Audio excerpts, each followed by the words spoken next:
your nation, your province, your southern Alberta. From the heart of Lethbridge, it's Bridge City News Weekend Edition with Jeanette Roche. Hello, thanks for joining us. Many Canadians were happy to hear they'll be getting an extra statutory holiday this fall. However, not all Alberta employers will be honoring it. The Alberta Union of Provincial Employees is filing formal policy grievances against employers like Alberta Health Services for refusing to acknowledge the newly created National Day of Truth and Reconciliation on September 30th. AUPE says many employers with the union's members have collective agreements which compel employers to acknowledge holidays created by Ottawa, but some are refusing to. Union officials say employers that won't acknowledge the holiday include Alberta Health Services, Covenant Health, Points West Living, and the Alberta Gaming, Liquor and Cannabis Commission. It's official. The Alberta government has renamed a mountain peak near Canmore to its traditional Stoney Nakoda name. The original nickname from the 1920s had the word squaw in it, which many consider to be offensive. The new name is Bald Eagle Peak. Indigenous Relations Minister Rick Wilson says it's another important step towards reconciliation, saying it helps to celebrate Indigenous culture and traditional names that reflect the true meaning and history of the land. An Indigenous ceremony was already held with the Stoney Nakoda at Canmore's Visitor Centre last September, honoring the upcoming name change. For the first time ever, Canada's largest reserve will hold recovery camps for those who are looking to kick addiction in the Blackfoot Confederacy. Alberta's Blood Reserve has seen a record number of opioid-related deaths in recent years. The Kindness to Others Renewal and Healing Center will hold two 28-day camps, which will include traditional healing ceremonies to be held in areas of the Blood Reserve. Elvin Mills, the group's founder, says this is a great way to help those battling addictions and allow for more healing. I've been doing this frontline work for years now. I've seen a lot of things.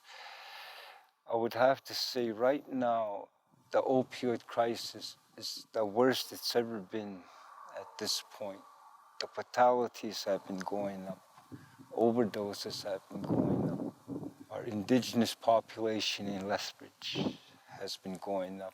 And in this setting where it's healthy, then they could start addressing the trauma, the grief. Those are the root causes. Mills says recovery camps like this are unprecedented on the Blood Tribe and that he's looking forward to the healing that will ensue for those who need it the most. With the municipal election coming up in October, the Alberta government announced two new ballot questions will be included. One is the controversial equalization payments and how Alberta has been getting a raw deal. A new third-party advertisement has created the Vote Yes to End Equalization campaign to raise awareness of what the wording on the ballot question actually means and to get Albertans to vote yes. MLA for Cypress Medicine Hat Drew Barnes says he supports the campaign as a way to help Albertans. When you look at the bigger picture, though, the fact that $25 billion a year leaves Alberta at a time, where we're not at full capacity and we're not doing well. Secondly, when you look at parts of the rest of Canada receive the equalization benefits and in an unfair equation, in an unfair situation, and we're asking Albertans to stand together and vote yes to end equalization so Alberta can be free and prosperous and our families and communities can be stronger. Equalization payments are when billions of dollars from the resources of richer provinces like Alberta's oil and gas get transferred to other provinces with the objective of offsetting the differences. The Lethbridge Chamber of Commerce is introducing a new survey for business owners as to whether or not we should have a vaccine passport when accessing certain non-essential businesses, services, and events. This comes following the introduction of passports in both BC and Quebec. The survey went live on Tuesday. Chamber CEO Cindy Voss says reasoning for a passport has been mixed among local business owners. Having to enforce that. Business owners are not enforcers, and business owners do not want to look at somebody's phone and say what their records are. That's a lot of responsibility to put on a business. But at the same time, I understand that there's the safety requirements, and there's as employers, we have to think about the health and safety of our staff and our patrons. And that's why there needs to be balance and there needs to be logic to how this information is being presented. So how legal are these vaccine mandates? Well, coming up after the break, we hear from a human rights lawyer who gives us her perspective on the topic. Stay with us.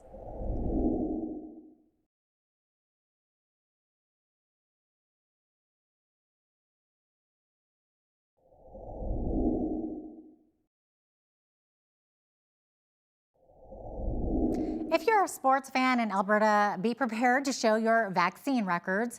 Calgary Sports and Entertainment says all fans, event staff, and employees attending Stampeders, Flames, or Hitmen games must be fully vaccinated in order to attend this season. The organization is following in the footsteps of the Winnipeg Jets, Toronto Maple Leafs, Toronto Blue Jays, and Raptors, which said that they would be implementing new COVID-19 vaccination policies. In BC, Premier John Horgan says his province will require proof of vaccine to attend certain social and recreational events starting September 13th. By October 24th, officials said entry will require people to be fully vaccinated at least 7 days prior to an event. And likewise, if you're wanting to take in an Edmonton Oilers home game this season, you'll need to prove vaccine or a negative COVID-19 test result. Oilers Entertainment Group says the policy will begin with the first preseason game on September 28th and continue until the foreseeable future. It also says all employees, volunteers, and contractors must be fully vaccinated at least 14 days before September 28th in order to work at Rogers Place. Now, Calgary lawyer Carol Crossan specializes in constitutional law and issues related to both charter rights and human rights. She joins me to discuss some of the issues surrounding these proposed vaccine mandates. Carol, thank you so much for joining me today. So there's been a lot of talk right now regarding vaccines and vaccine passports. Some provincial governments and private entities are proposing mandates stipulating where the unvaccinated will be able to shop, what buildings they can enter, and if they can attend a sporting event, and if they can even work in certain places. So this appears to be something Canada has not seen before. So tell me, how legal is it to require people to show their vaccine or essentially their health records to these businesses? I'm the kind of person and the kind of lawyer that likes to call it straight. So I'll tell you, Jeanette, there's a lot of uncertainty in the legal world over this. I've talked to employment lawyers. I practice charter, constitutional, and human rights litigation. And from that standpoint, we're all getting our heads around this. I'll tell you why. It's because we've never seen anything like this. And so, of course, the courts, when issues are brought before the court, they have a chance to make rulings on it, and that's how the law develops. On this, the courts have not ever really had to approach this, not like this. So the law is, we're all grappling with it and trying to understand the nature of these mandates. And I'm hearing so many concerned people calling me every day, dozens and dozens, that are very worried about it. And I think at the heart of it, Jeanette, they're worried legally, they're worried from a practical perspective, but they're worried from the very principle of it. What happens in a society, a democratic nation, when medical treatments are compelled? I think that's the question that a lot of people are concerned about. Yeah, and it's interesting, Carol, that you say that. So is this then like unprecedented? There's some law that many lawyers feel applies. So from the standpoint of criminal and personal injury law, I believe that the principle of informed consent plays into this, so that if people are not getting the information, either that information isn't available or they don't feel they have it in order to make informed consent, and they're coerced. They say there is no informed consent where there's a carrot or a stick.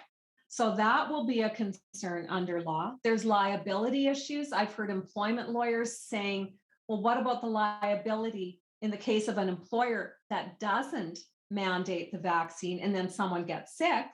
And then on the other side, in an employment setting, employees are saying they're often drawing attention to the employer to liability.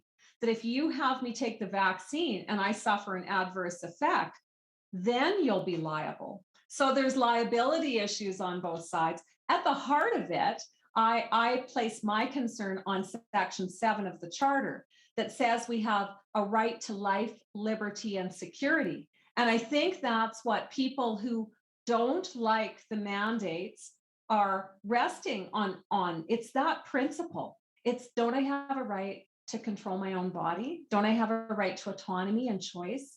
I think that's what their concern is. It'll be interesting to see what happens, certainly. Thanks so much for making the time for us today, Carol. Carol Crossan is a constitutional lawyer and joined us from Calgary. We need to take a quick break, but we'll be right back with more after this.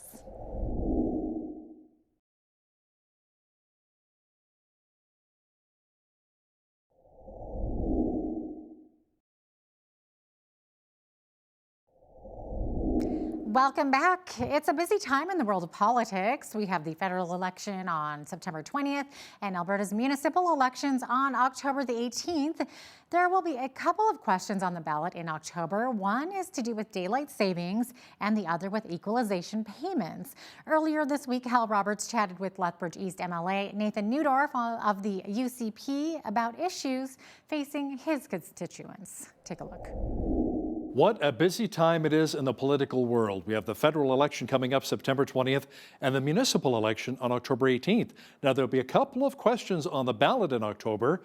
One is to do with daylight savings and the other is with equalization payments. To discuss this in more detail is Lethbridge East MLA Nathan Neudorf. Nathan, let's first off start talking about daylight savings. We live here in farm country in southwestern Alberta. What are farmers and ranchers telling you, yay or nay, when it comes to daylight savings? That's a great question, Hal. Great to be here. I think they're still thinking about it. And to be honest, I think a lot of them are more concerned about what's going on in their fields than what's going on with the sunshine right now, other than the heat. But they are looking forward to, I hope, putting their opinions on paper at the municipal election in terms of referendum to see what we can do, what's best for them and what's best for their business. There's pros and cons each way, but we want to make sure that we are aligning ourselves with our key business partners, both to the east and west, as well as to the south. Yeah, we'll talk about what the farmers have been dealing with and a lot of the ranchers when it comes to the drought in just a few moments here, how the province is potentially helping. Now, Premier Kenney has been quite vocal on Alberta getting a raw deal when it comes to equalization payments, saying we've been paying out billions upon billions more than we're actually getting back. How important is this referendum on equalization? I think it's incredibly important. Now, many people will realize that it won't be the final answer. It's not the trump card that will make Ottawa listen to our demands are, but it will hopefully start the real conversation about adjusting equalization. That's what it's intended to do. It doesn't fix all of our concerns, but it definitely starts a conversation to negotiate in good faith between Alberta and the government in Ottawa to make sure that we can adjust that equalization contract for when times are poor in Alberta, like we've been through in the past few years. So let's say if Erin O'Toole and the federal Tories get in, next month, this would probably bode a lot better for the UCP and talking about the equalization payments, correct? Well, I would hope so. I would hope that like-minded governments and philosophies would at least be open to the conversation.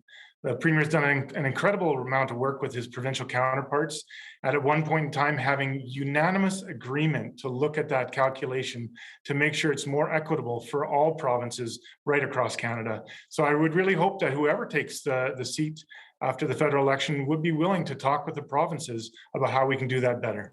Now, Premier Jason Kenney is taking a lot of flack over loosening COVID-19 restrictions, especially since the number of cases have been on the rise here in Alberta. The NDP says this is very dangerous, loosening the restrictions, and a faulty decision. What are your thoughts?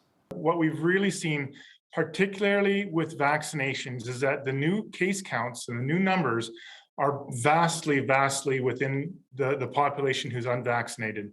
So we understand that, and people do have a choice. But once these case numbers have gone through the unvaccinated, where do they go? In fact, we've had a doctor from Edmonton share just today that in the ICU in Edmonton hospitals, not a single case there with COVID is with a person with any sort of vaccination. So we would encourage those to be vaccinated.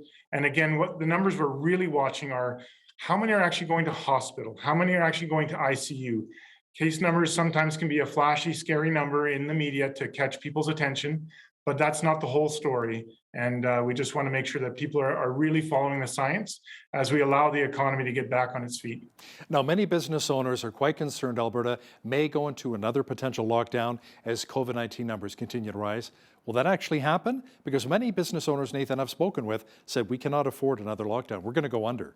If you watch the science around the world with this fourth wave, as it's being called, in the UK, we also saw a rapid rise of case numbers, but then an equally rapid decline as it finished going through the unvaccinated population. It didn't have anywhere else to go. So I'm very hopeful that we will see the same kind of trend, maybe a bit of a accelerated case rate, but then a very quick decline as well, allowing us to safely keep businesses open so we don't have to add further restrictions. We will keep what we've got in place right now, allow the opening of school to see what happens there, but we will continue to watch those numbers and monitor safely, but we want to keep the economy going as best we can as well. Coming up after the break, I speak with Tourism Lethbridge about a recent high-level honor for our southern Alberta city. Keep it right here.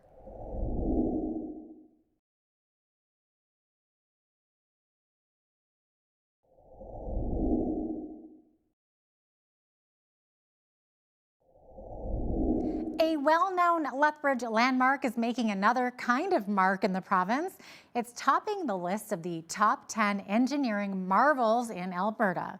The province's professional engineers called APEGA, now let me get this right, they're called the Alberta Professional Engineers and Geoscientists. So they are putting the list together, and the iconic bridge right here in the Windy City tops that list as the top structure to visit this summer. Joining me is Stephen Brond of Tourism Lethbridge. Stephen, welcome. So tell me, how did this top 10 list come about? Did you contact APEGA or vice versa? You know, they put together a list of incredible engineering achievements and reached out to us to find a bit more information. So this wasn't some kind of marketing coup on our part. I think they just recognized that the bridge here is awesome. It's an incredible piece of engineering. Okay, so tell us then about this incredible engineering marvel that is the high-level bridge in Lethbridge. You know, we think of bridges like the Golden Gate Bridge and or maybe the bridge in Sydney in Australia. I mean, these are engineering marvels that sort of define their city, and I think the high-level bridge in Lethbridge does the same thing. It just a local maybe can take it for granted because you see it almost everywhere you go, whether you're going across Whoop Up Drive or in the River Valley. But we have frequently visitors come in and just ask about it because it really is just gobsmackingly big. Well, it's interesting that you say that, Stephen. So what are these visitors asking you about specifically? A lot of people who, they might have heard that there's a bridge here, but just curious about it. It's not like we necessarily celebrate it as much as we should, I think. So the Lethbridge Viaduct, which is also known as, is it's, in an age where everyone's taking selfies on Instagram, it's the perfect backdrop. And I would recommend, heading down to Helen Schuler Nature Center. They have a rooftop garden, great place to get that in the background. Or the Galt Museum also has some great paths leading out from it. And if you want to see something really interesting, check out the archival photos of the bridge under construction. It really puts it into perspective of how big it is when you see the individuals on top of it as it's being built. It's an impressive sight. Yeah, so what makes it such an engineering marvel? What's the history behind it? Give us some stats about it. Who built it? How was it built? What year? I'll give you a few stats. Okay. I know it was started in 1907 and I believe completed in 1909. Over 11,000 tons of steel were used in its construction. It is incredibly big, as anyone who's ever walked around it or even just drove by it knows. It's over 1.6 kilometers long and just under 100 meters tall. So I think that's about 5,300 feet long and 300 feet tall. So it's big. Yeah, it's a marvel, that's for sure. So if people from outside of Lethbridge or out of province can't get to the bridge in person to see it, but they're still interested in checking it out, is there information available online somewhere? Where can they go to see photos and stats about the bridge? So we do on our website have a couple of pages devoted to the bridge. One is under our Explore Major Attractions. We have the bridge, and then we had a more detailed blog post that we did as well with some of those details that I was mentioning, and probably forgetting some of the important facts there. And there are some archival photos that the Galt Museum and Archives generously are letting us use. So yeah, I would recommend people check out our website, tourismlethbridge.com, or go to the Galt Museum's website as well. Okay, well, thanks so much for all the interesting information, Stephen. And by the way, some of the other Alberta structures that made the cut include the Glacier Skywalk in Jasper National Park, Icefields Parkway outside of Lake Louise, and the Bow Tower in downtown Calgary. To see the full list, visit APEGA's website at apega.ca. Coming up after the break, we bring you some of the top local stories from around southern Alberta. Stay with us. Basically, it was 6 years ago when we first started this particular project, and that includes the now stocked trout pond that you see before you, and the dock in the picture as well, the beach that we're standing on, and roughly 4 different stockings have taken place since the opening in 2018, and approximately 12,000 fish have been stocked in this particular pond. There's a group of us that wanted to take the trail network a bit further. We presented to the town and the MD of Taber asking them for allowing us to come onto their land to build and maintain the single track trails in the area. Our main focus is creating multi-use trails for hikers, bikers, runners, walkers, people that just want to go out and explore.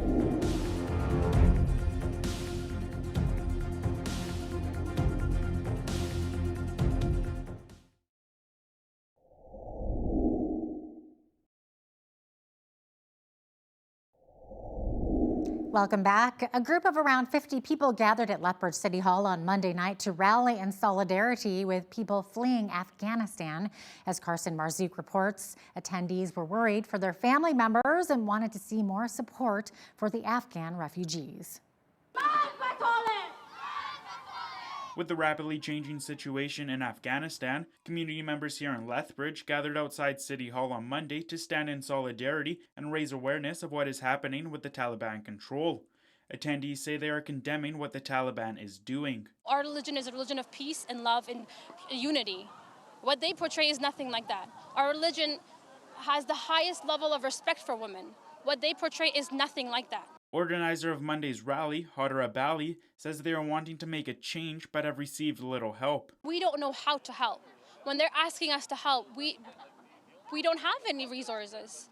Right now, nobody's able to get out of there. So how are we supposed to help when they're asking us to help them?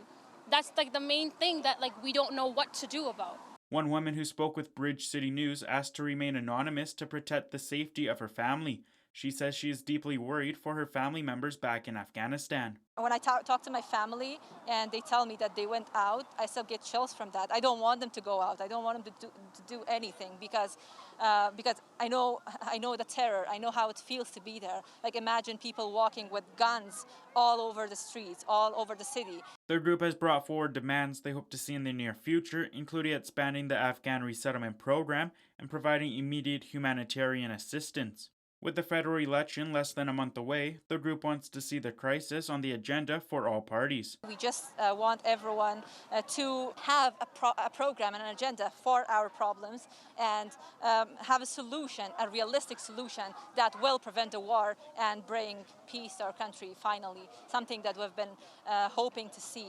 Bali says the message is clear. I just want people to, understand that this is still happening in 2021. And how could we allow for this to happen as human beings? For Bridge City News, I'm Carson Marzouk. Thank you, Carson. More affordable housing options are coming to one southern Alberta town. Taber recently broke ground on a new project called The Meadows. Over 300 mobile homes will be located on a 33-hectare parcel of land. Taber Mayor Andrew Prokop says the $5.9 million project was necessary to fill a gap in their requirement for affordable housing. We identified a gap that there was a very limited low cost or affordable housing in the town of Taber.